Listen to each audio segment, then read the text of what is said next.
Hello guys! Okay, para to sa mga Virgo. Okay, Virgo, para to sa'yo. Ang message na to ngayon ay April 9, 2025. Okay, Virgo, this is for you.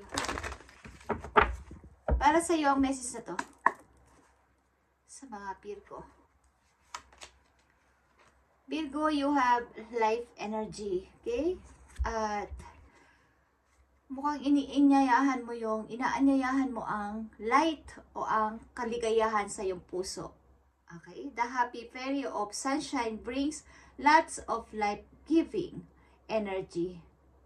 Nagre-remind sa iyo ang iyong mga guides na ikaw ay muling mag-shine o muling bumalik sa pagiging ikaw na may masayang aura kay Virgo, and to reveal anything in the shadows that needs to be hidden. Okay? Yung mga dating, kumbaga, kung ikaw ay lately ikaw ay naging malungkot o matagal na naging malungkot, is inaanyayahan ka ng yung mga guys na ikaw ay muling maging masaya, muling bumalik sa pagiging isang ikaw na masayahin, may energy, at punong-puno ng pag-asa sa buhay. Okay, Virgo?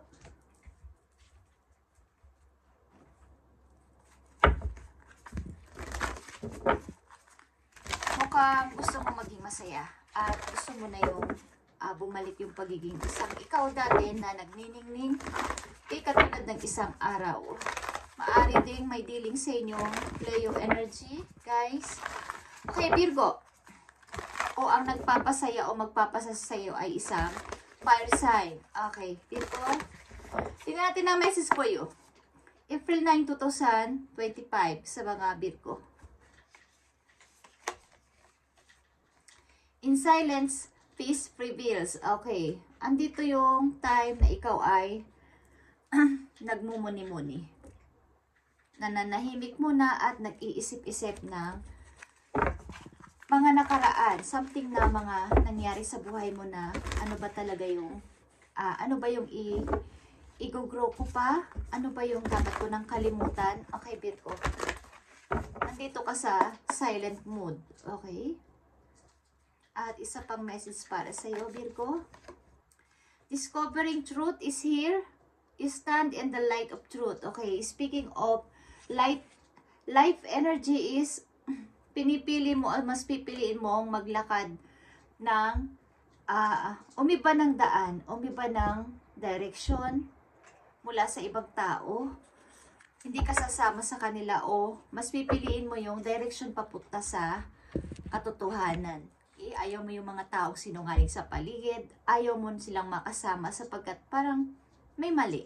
Okay? May nararamdaman kang parang may mali sa mga tinuturo nila, sa mga stand nila, sa mga ginagawa nila sa buhay. So gusto ko umiba ng landas o ng direksyon. Gusto ko silang iwan muna para madiscover ko pa kung ano ba yung dapat ko pang malaman sa buhay ko. Okay, Virgo? So mayroon ka sigurong iiwan ng mga tao o may iiwan kang mga kaibigan na pansamantala para mayroon kang gusto pang matuklasan sa sarili mo.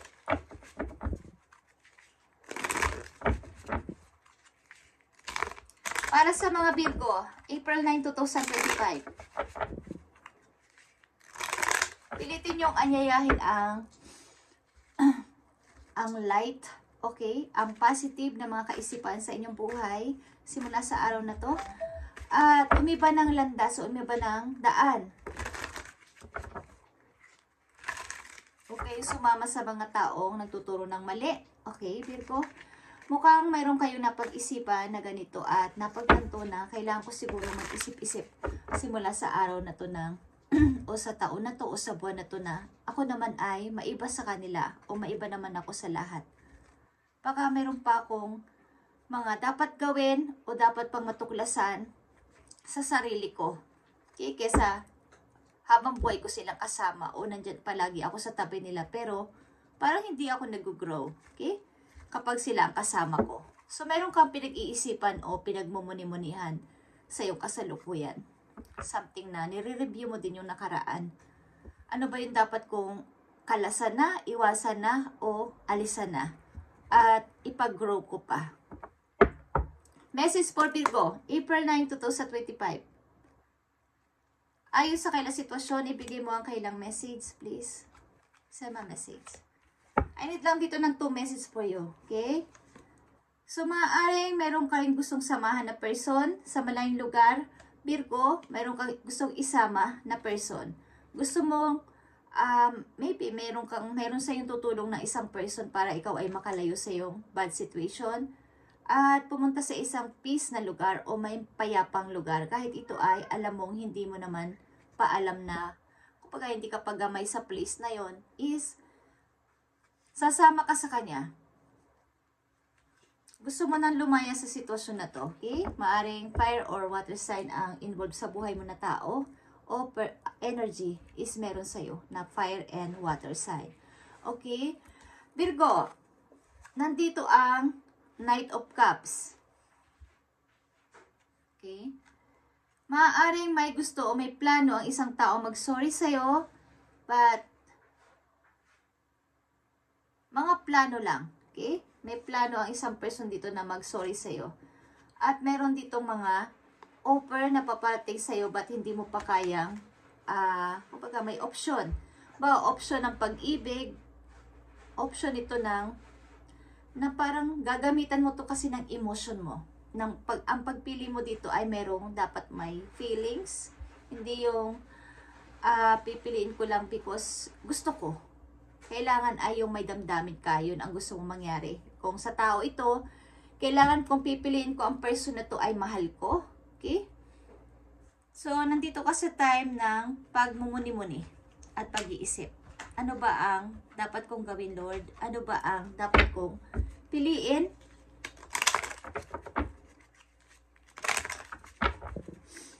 Bakit may bala ka dito umalis? May bala kang umalis lang inyong place. Okay, Virgo. Tingnan natin ang message for you. Message for you, Virgo. April 9, 2025. Nandito ang trust. Okay? This is a reminder that even if you feel that others do not understand you or get what you are doing, it is no excuse to curl up and hide. Sure, you may need a little bit of space right now, but the world needs your gifts. You are more than worthy. Okay? Ibig sabihin nito, guys, is mas mag-trust ka o magtiwala ka sa iyong sarili kaysa sa sinasabi ng ibang tao na, Virgo, hindi mo naman kayang mag-isa. Hindi mo naman kayang umalis o hindi mo naman kayang iwan ako o iwan kami. So, ang mga ibang taong sangkot sa buhay ninyo ay hindi ka maintindihan kung ano yung gusto mo sa buhay mo. Naguguluhan sila sa'yo kung ano talaga yung pinaglalaban mo. Okay? So, hindi ka dapat matakot kung ano yung pinaglalaban mo sa iyong kasalukuyan na sitwasyon. Kung ito ay against ka sa mga ginagawa nila o against ka sa kailang mga plano o mga strategy sa buhay, is ipagpatuloy mo sapagkat may naghihintay sa ibang lugar na yung gift sa iyo ni God ay magagamit mo doon. Okay? Kumbaga, yung ginagawa mo sa ngayon, halimbawa ikaw ay ang iyong mga ginagawa ay salungat sa kanila. Sabi nila, hindi ka naman magaling sumayaw, Virgo. Pero yun ang gusto mo kasi.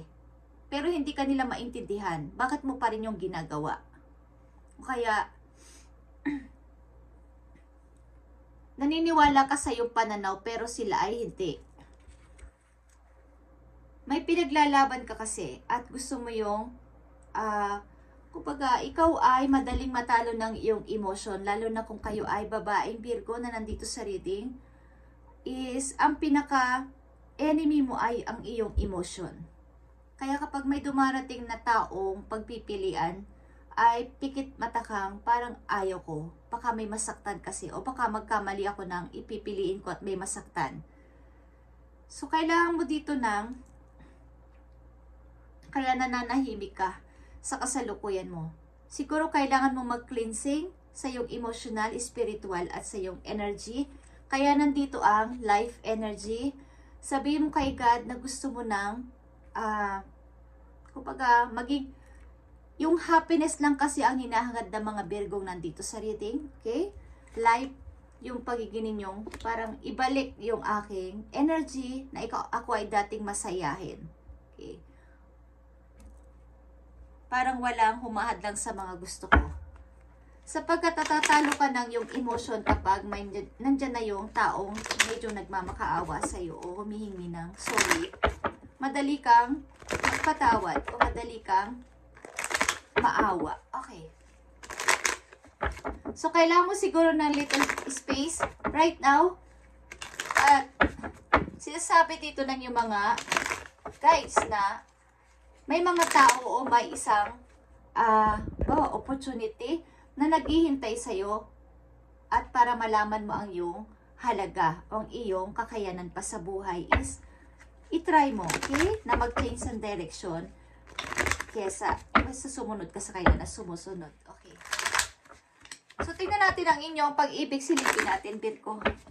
Ang inyong pag-ibig. Okay, nasa pag-ibig, tingnan natin ang inyong pag-ibig.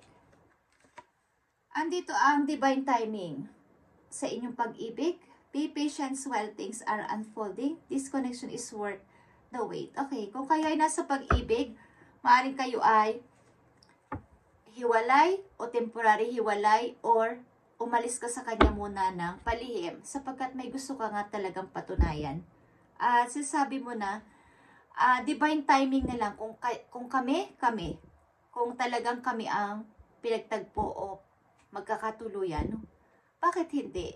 Kailangan lang dito ng pag-wait at pasensya sa pag-ibig na to. Sapagkat maaaring ikaw din ay naguguluhan sa iyo sarili sa kasalukuyan.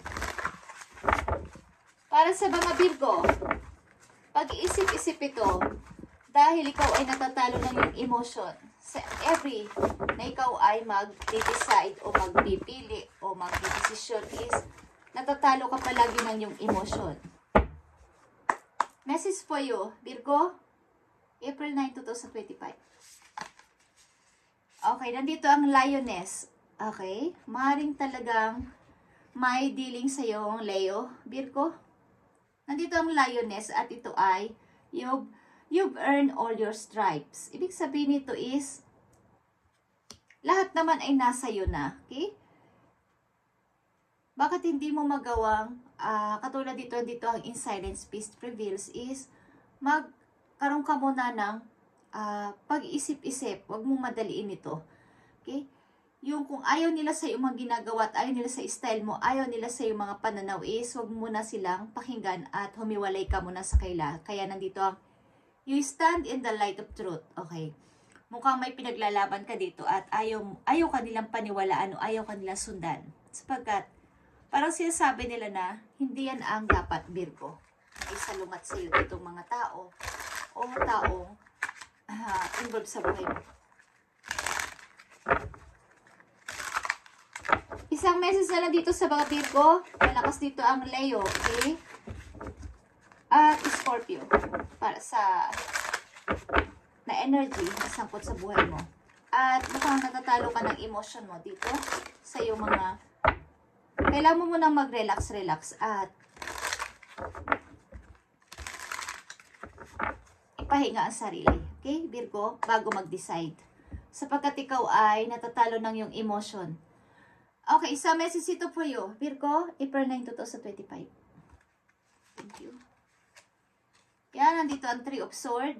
Okay, ito ay mga sira-sirang glass. Parang na-broke na puso mo, na-broke na kumbaga nasaktan ka ng lubos-lubos. Maraming nanakit sa'yo o may nanakit sa'yo. So, andito ka sa time na ikaw ay nasisira o sirang-sira. So, dito ang Three of Cups. Maring ito ay meron ka din ditong lovers at gusto mo talagang sumama sa kanya anywhere. Something. Na anywhere sasama ako sa tao na to. Okay. Yeah. Mukhang may pagpipilian ka dito na dalawang person at kailangan mo ditong mag-isip-isip kung ano ang dapat mong gawin. Sapagkat baka dito ay merong ayaw, may against sa iyong desisyon. Okay, Virgo? At natatalo ka ng yung emotion, baka may masaktan sa pipiliin mo at pagdidesisyonan. So, ang gawin mo dito ay magpahinga muna at mag-relax at isipin ito na mabuti kung ano dapat ang iyong i-choose dito.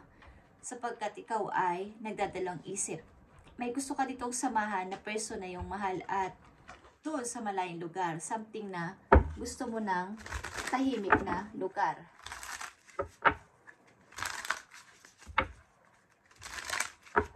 Message for you, Virgo. Isang message dito for you.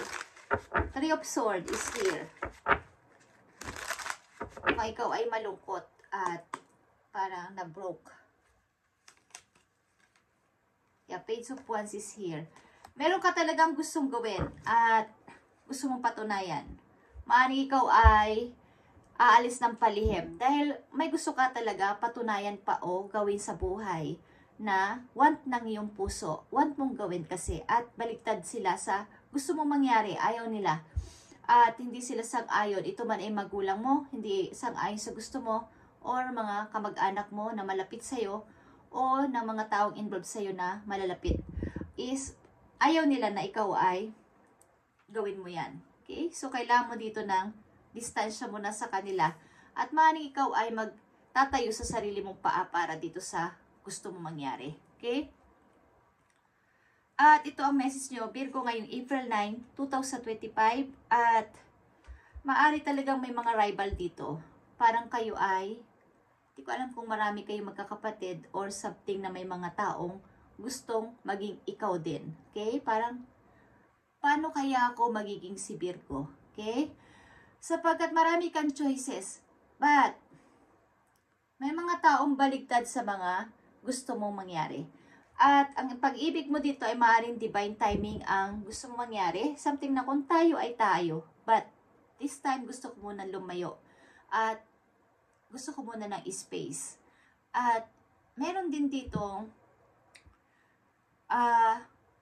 nagmamahalan sa malayo. Okay? At maaaring may pamimilian ka. Sa mga susunod na buwan is maaaring may magpapatibok ng puso mo dito sa malayo. Okay, Virgo? Thank you and God bless for you. At pagpalain kayo ni God sa inyong mga ginagawa sa buhay. At kung ito yung gusto mo mangyari is stand in the light of truth. Patunayan mo na tama ka at tama ang iyong pananaw at ipaglaban mo to para sa iyong happiness. Okay? Thank you and God bless, Virgo.